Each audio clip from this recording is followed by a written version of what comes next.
بسم اللہ الرحمن الرحیم۔ السلام علیکم ورحمۃ اللہ وبرکاتہ۔ حضرت ابراہیم علیہ السلام کی قدر دانی۔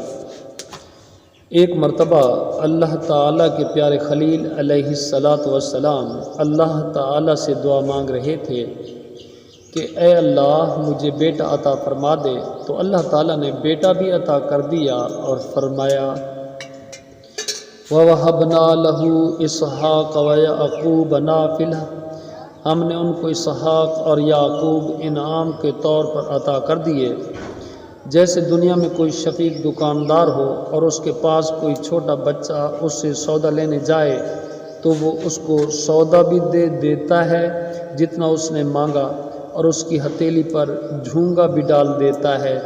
اسی طرح پروردگار عالم کے ہاں یہ دستور ہے کہ جب بندہ اللہ تعالیٰ کی فرما برداری اور شکر گزاری کرتا ہے تو اللہ تعالیٰ اس کو نعمتیں بھی دے دیتے ہیں اور اس کے اوپر انعام بھی عطا فرما دیتے ہیں۔ گویا اللہ رب العزت بہت بڑے مہربان، بڑے قدردان ہیں۔ اس سے معلوم ہوا کہ اللہ تعالیٰ بڑے قدردان ہیں۔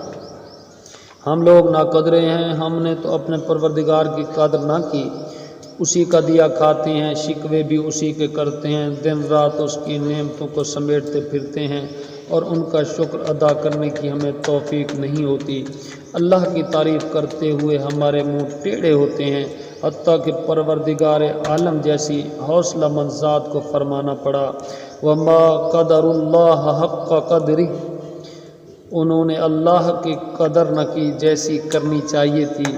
ہم نے تو نہ اللہ کی قدر کی، نہ انبیاء علیہم السلام کی قدر کی۔ السلام علیکم۔